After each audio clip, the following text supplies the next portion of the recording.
कांदळकर.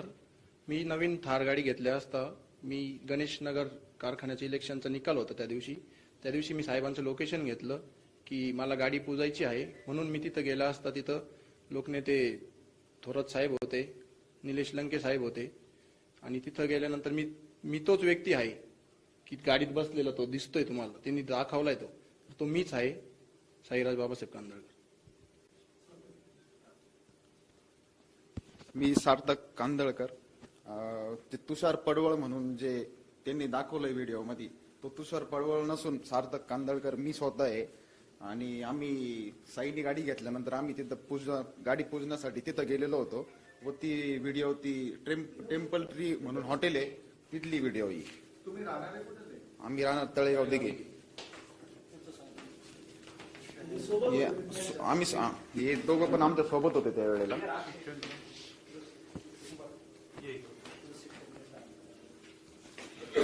आणि आम्ही या गांजाच्या प्रकरणामध्ये म्हणजे याच्यामध्ये आम्हाला गांजा हे काही वगैरे माहित नव्हतं. आम्ही उच्च आणि शिक्षित आहोत. आम्हाला सर्व मित्र त्या दिवशी ही गाडी पूजण्यासाठी तिथे शिर्डी येथे गेलेले होते. तेच सगळे आपले प्रतिक्रिया मित्र आहेत ते देतात. आणि व्हिडिओ व्हायरल केल्यानंतर एकूणी जी व्हिडिओ व्हायरल केलेली त्यानंतर आम्हाला खूप त्रास झालेला आहे.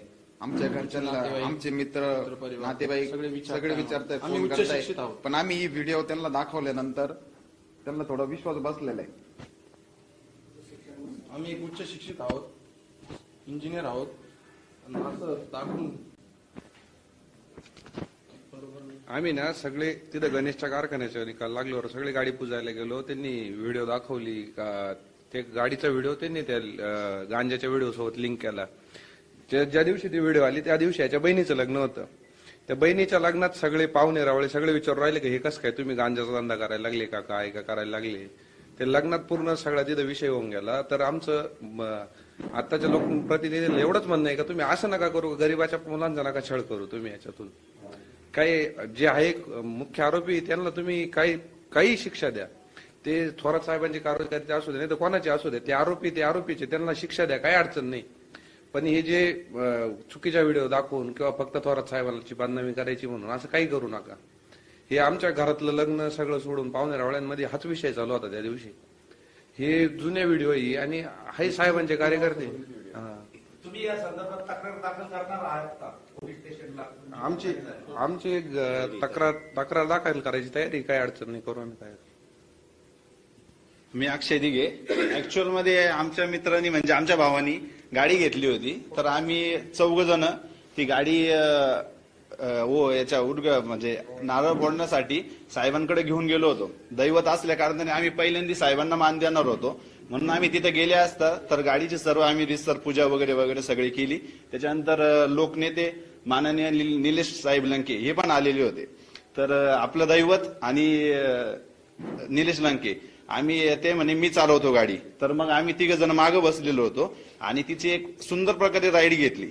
त्यानंतर आता काय प्रॉब्लेम झाला हेच कळायला नाही आम्हाला. ती व्हिडिओ पण आमच्या इंस्टाग्रामला सगळ्यांच्या ऑलरेडी आहे, तशी ओरिजिनल व्हिडिओ आहे. तर ती व्हिडिओ आता एडिट करून त्याच्यामध्ये छेडछाड करून नंतर आता ही व्हिडिओ बनवलेली आहे. तरी आम्हाला एक सांगणं आहे का लोकप्रतिनिधी असावा तर आमच्या थोरात साहेबांसारखा असावा. त्यांनी आजपर्यंत अशा कोणतीही एक बनावट व्हिडिओ त्यांनी प्रसारित केलेली नाही. आजपर्यंत त्यांनी जेवढे आता नव्या लोकप्रतिनिधी जेवढे साहेबांवर डाव केलेले आहे किंवा व्हिडिओ बनवलेले आहेत तर सगळ्या व्हिडिओला आमच्या यशोधन कार्यालयामार्फत सगळ्यांनी उत्तर दिलेलं आहे. तसंच ह्या व्हिडिओला पण हे एक उत्तर आहे. फक्त याच्यापासून आम्हाला एक झालेला आहे, तो एक मनस्ताप झालेला आहे. कारण सगळे आम्हाला मेसेज करताय, फोन करताय का तुम्ही एवढे उच्च शिक्षित आहात, तुमचे सगळे वेल बिझनेस सेटल आहे, तर तुम्ही त्या धंद्यांच्या जीवावर नव्हे तर ह्या तुमच्या काळ्या धंद्यांच्या जीवावर मोठे झालेले आहात का, असा सगळ्यांचा प्रश्नचिन्ह झालेला आहे. एक समाजातून आम्हाला एक बाजूला जाण्याची एक वेळ येऊ नये, फक्त एवढीच एक विनंती आहे आमची का सगळं करा, फक्त आम्हाला समाजामधून उठू नका, बस, बाकी काही नाही. आणि असे खोटे व्हिडिओ काही दाखवू नका. आमच्या आई वडिलांचे किंवा आमच्या घरच्यांचे पण असे संस्कार नाही. आणि माननीय थोरात साहेब आमचे दैवत आहे, त्यांनी पण आम्हाला एवढे खालचे संस्कार दिलेले नाही किंवा आम्ही असे 2 नंबरचे काळे धंदे करू आणि मोठं होऊ. साहेबांनी आम्हाला वेळोवेळी चांगलंच मार्गदर्शन केलेलं आहे आणि त्यांच्या मार्गदर्शनाखाली इथून मागं पण आम्ही व्यवस्थितच आहात आणि पुढे पण आम्ही व्यवस्थितच राहणार आहोत.